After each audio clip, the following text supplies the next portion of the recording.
Imagine holding a micropipette that is, like, literally thinner than a human hair. Oh, wow. Yeah. And you are looking through this high-powered microscope, right? And you're trying to catch a single living cell that is just swimming at top speed. Which is no small feat. Exactly. And your job is to carefully inject it into another cell without breaking the outer shell of either of them. I mean, it sounds like a scene from a sci-fi movie. It really does. It's wild when you frame it that way. But for thousands of couples traveling abroad right now, that exact microscopic procedure is the very real difference between a dream and a reality. Welcome to this deep dive for PlacidWay Pulse. Thanks for having me. And, we so often talk about the logistics of medicine, but at a microscopic level, it really is just a marvel. It is, and at an emotional level, it's kind of everything. Because for many people, exploring in vitro fertilization, or IVF, it's not just a clinical treatment. No, absolutely not. It is hope. It is waiting. It is courage. Above all, it is the profound dream of becoming parents. And, if you were listening to this right now, you might be feeling incredibly hopeful. Or maybe you're feeling stressed. Right. Stressed or just plain confused while exploring fertility options outside of your home country. Yeah. And we really want to start by validating those feelings because exploring IVF abroad is, well, it's a massive step. It truly is. I mean, you are dealing with incredibly complex biology, but you're also dealing with the fundamental human desire to build a family. Exactly. So let's imagine a couple for a second. We'll call them Aisha and Daniel. Now, they've been trying to conceive for years. Which is an exhausting place to be. Right, because every single month is this roller coaster of tracking, hoping, and then disappointment. And now they're looking at international IVF, and they just feel entirely overwhelmed by the sheer volume of clinic choices. Oh, the decision fatigue is very real. Totally. They're trying to understand the varied costs, figuring out all these acronyms for IVF options, and simply knowing where to even begin. And we should probably note that Aisha and Daniel are just a storytelling moment here to sort of illustrate the journey. Oh, yeah, for sure. This isn't about promising a guaranteed medical outcome, because honestly, no one can do that. But their situation perfectly captures the emotional weight of this process. It's heavy. That's such a personal journey. And that is exactly the mission of our conversation today. Our goal isn't to push you toward a decision. Right. It is to offer a calm, clear conversation about navigating IVF abroad. But to do that, to navigate choices like Aisha and Daniel are facing, we have to understand what is actually happening in the body in the lab. Yes, getting past the jargon is crucial. Right. And I have to be honest here. Every time I read about IVF, the articles always use the same cliche. Let me guess. They always say, think of it like planting a garden. You have to prepare the soil and plant the seeds. And I just feel like that is bordering on patronizing for anyone actually going through this. I completely agree. The gardening metaphor is a bit too, folksy for the sheer level of science involved. Yeah. It's much more accurate to think of the IVF process as running a biological clean room that makes a microchip factory look dirty. Oh, I like that comparison. Right. We aren't just planting seeds. We are stepping in to help nature along in a hyper-controlled microscopic environment. So what does that actually look like, practically speaking? Well, instead of the body releasing just one egg naturally, specific medications are used to gently encourage the ovaries to produce multiple mature eggs. Okay. Then those are carefully retrieved, fertilized in that ultra-secure lab environment we talked about, and cultured for several days. And finally, the healthiest embryo is transferred back to the uterus. See, that's where the biology gets fascinating for me, because it isn't just a mechanical process of, moving biological material from point A to point B. Not at all. The sources really focus on this intense mind-body connection. They talk about how managing the emotional roller coaster is just as crucial as the medical injections. But wait, explain that to me. Stress isn't just a feeling, it's an actual physiological barrier. It is fundamentally biological. What's really fascinating here is how our mental state physically manifests in our reproductive system. Really? Yeah. The psychological toll of infertility is intense. When a patient is in a state of high anxiety or chronic stress, the body elevates its production of stress hormones. Like cortisol, right? Exactly. Primarily cortisol. And cortisol is essentially the body's alarm bell. It's telling you something's wrong. It is the ultimate survival mechanism. But when that alarm is ringing constantly, the brain's hypothalamus alters the production of certain hormones, specifically GnRH. And what does that do? That disruption directly interferes with the delicate hormonal balance needed for optimal follicle development. Furthermore, high cortisol can actually impact how receptive the uterine lining is during the embryo transfer. Oh, wow. So your body literally thinks it is under attack and therefore decides, like, this is not a safe time to reproduce. Precisely. A highly anxious mindset creates a biological environment that actively fights the treatment. Okay, hold on. I'm going to push back on this a little bit. Go for it. Because if keeping cortisol low is biologically critical to the success of the treatment, how on earth does packing your bags, dealing with foreign airports, navigating a potential language barrier, and flying to another country help? It sounds counterintuitive, I know. Yeah, that sounds like a recipe for a massive panic attack. Doesn't traveling add more stress to the mix? It is a completely valid point, and honestly, it's almost always the first thing patients ask.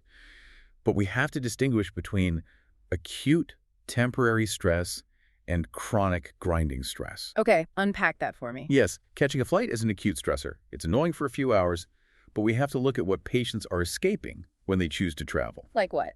For many, exploring IVF abroad actually relieves the chronic stress that has been destroying their hormone levels for years. You mean the wait list? The waitlist, the red tape, the daily environment. Ugh. A lot of people feel overwhelmed at this stage by the sheer barriers in their home countries. Yeah, I've heard stories of people waiting forever.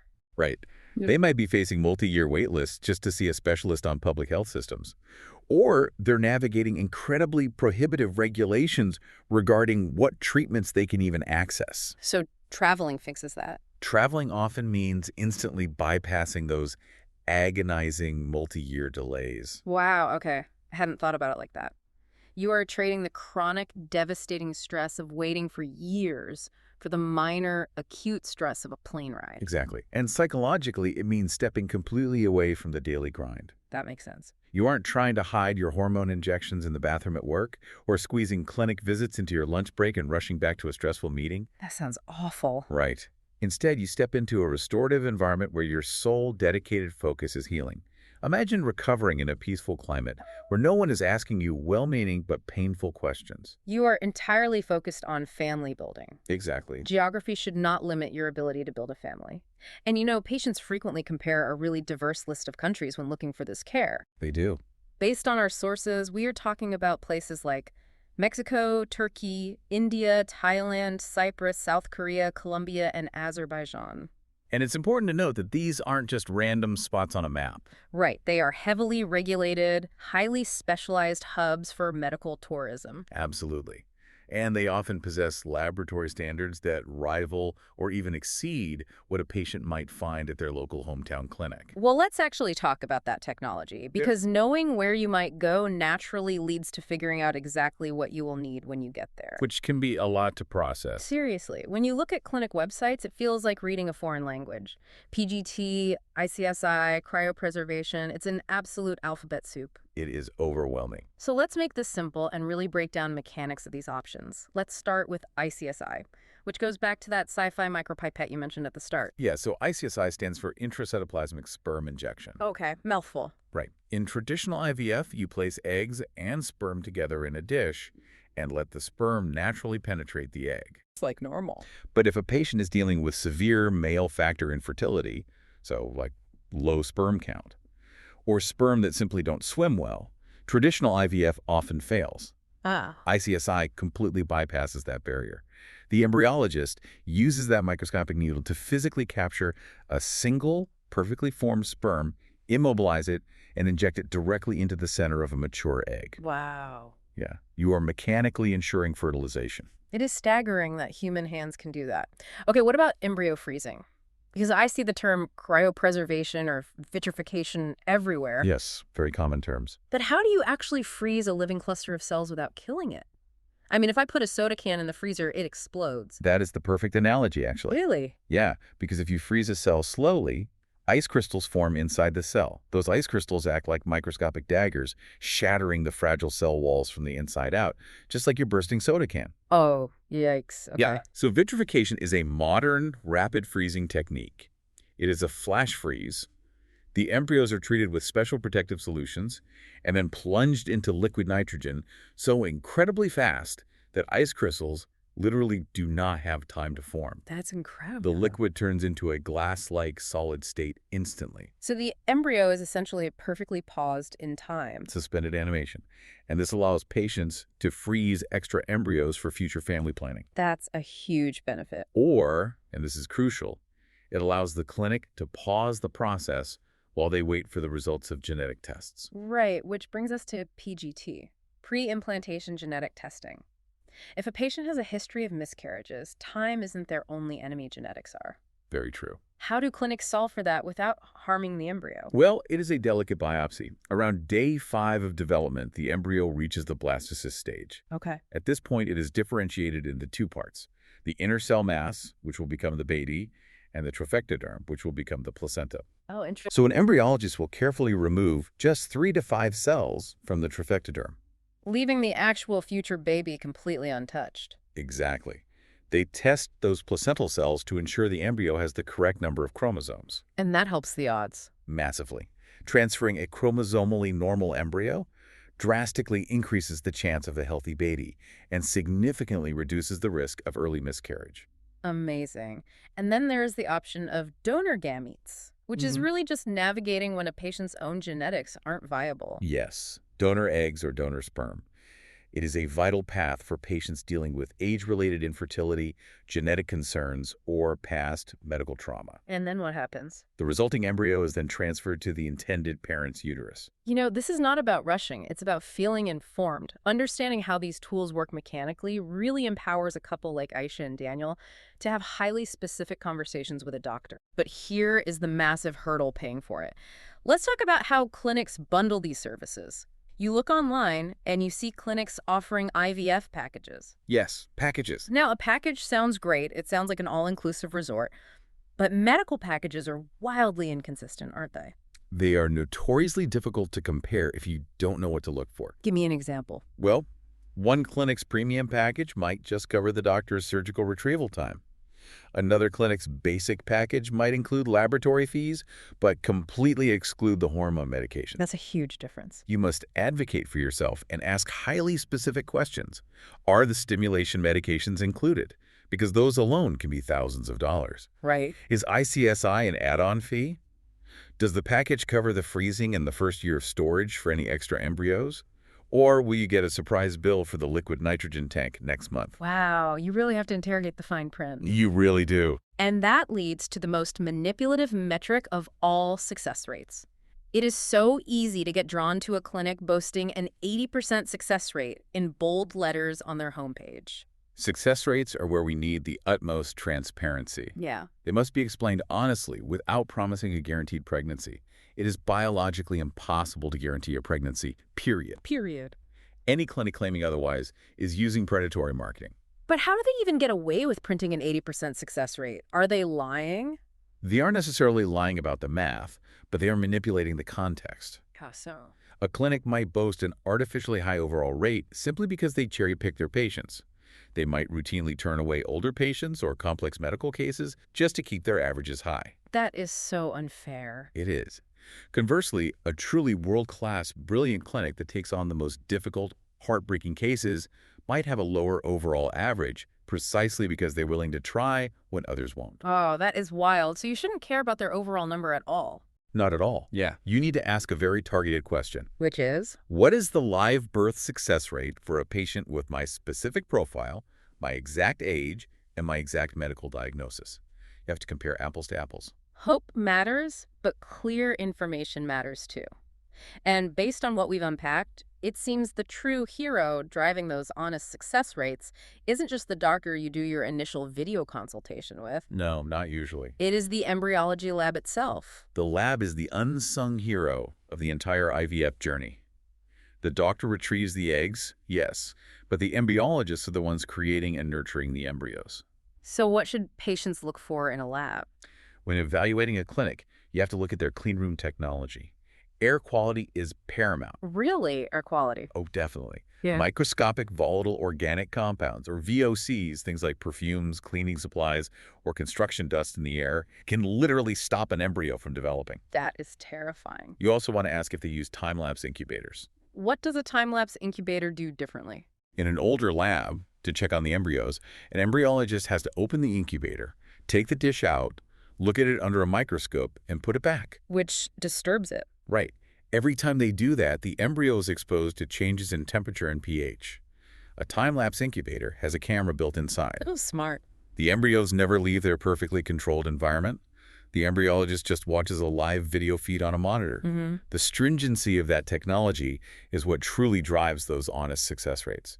Okay, let's say I've found the Honest Clinic. They have the time-lapse incubators, the transparent pricing, and they specialize in my exact diagnosis. Right. Now I actually have to get there. Can we map out the logistics? What is the actual timeline of hopping on a plane for this? A typical IVF cycle spans roughly 4 to 6 weeks, but the good news is you're not abroad for that entire time. Oh, thank goodness. It generally breaks down into 3 phases. First is preparation. This involves comprehensive blood tests, ultrasound scans, and semen analysis. So you do that before you leave? Yes. A reputable international clinic will almost always coordinate with your local hometown doctor, meaning you do all of this baseline testing before you ever pack a suitcase. Which saves massive amounts of time and money on foreign hotel stays. Precisely. The second phase is when you actually travel stimulation and retrieval. How long are you there for that? You will typically spend about 10 to 14 days abroad. You take your hormone injections, and the clinic monitors you closely with ultrasounds every few days to watch the follicles grow. And then the retrieval. Right. When the timing is mathematically perfect, you take a highly precise trigger shot, and about 36 hours later, the minor surgical retrieval takes place. And then we wait. Phase 3 is the wait. While you rest in your hotel, the lab fertilizes the eggs and cultures them for 5 to 6 days to reach that robust blastocyst stage. Then you undergo the embryo transfer. And you can fly home right after? After a short rest, yes, you are generally cleared to fly home, entering the 2-week wait before you take a definitive blood test to confirm pregnancy. But there is a massive unseen layer to this roadmap beyond the medical timeline. I'm talking about navigating legalities. Because an embryo isn't just biology. In many countries, it is subject to intense legal frameworks. This is critical for anyone crossing borders. Laws vary heavily by country, and they will impact your family for decades. Like what? For example, donor anonymity. In some countries, egg and sperm donation is strictly anonymous by law. You will never know who the donor is. Wow. In other countries, identity release is mandated, meaning a child has the legal right to learn the donor's identity when they turn 18. That is a huge ethical and personal decision for a family. Huge. You also have to consider countries with strict upper age limits for women undergoing IVF, laws regarding access for single parents or same-sex couples, and regulations on how long embryos can be legally kept in cryopreservation. Before they have to be discarded or donated, right? Exactly. You have to align the legal reality of the destination with your personal family-building goals. When you lay it all out like that, it is an overwhelming amount of information to juggle. It is a lot. You are managing cortisol levels, hormone injections, foreign travel logistics, legal research, and evaluating time-lapse incubators, all while carrying the heavy emotional weight of wanting a family. Yes. That's where PlacidWay can help patients compare options, because you do not have to navigate this complex web of logistics alone. It really acts as a cognitive offloading tool. Tell me more about that. Having a central resource to evaluate these factors side by side takes an immense amount of the analytical burden off the patient. It allows you to focus your energy where it belongs on your physical health and your mindset. Exactly. PlacidWay Pulse is designed specifically to help patients compare IVF clinics, review those complex medical packages to spot the hidden fees, ask the right questions about lab technology, understand estimated pricing, and ultimately request a free quote. Which is so helpful. And they do it without fear-based language or hard selling, because informed decisions are the best decisions. When you finally understand the why and the how behind the microscopic treatments and the legal logistics, the journey stops being an abstract fear and becomes a concrete plan. If this topic connects with your family-building goals, explore IVF clinics abroad, compare options, ask questions, and request a free quote through PlacidWay when you are ready. You are the one in the driver's seat. Absolutely. And, I want to leave you with one final thought to mull over, something we haven't touched on yet, but which I find truly awe-inspiring. What's that? It is the emerging science of epigenetics. Okay, I've heard that word. We used to think that if a patient used a donor egg, they were just a vessel, an incubator. But modern epigenetics shows us that the uterine environment, your health, your heartbeat, your biology, actually influences how the genes of that embryo express themselves. Wait, really? Yes.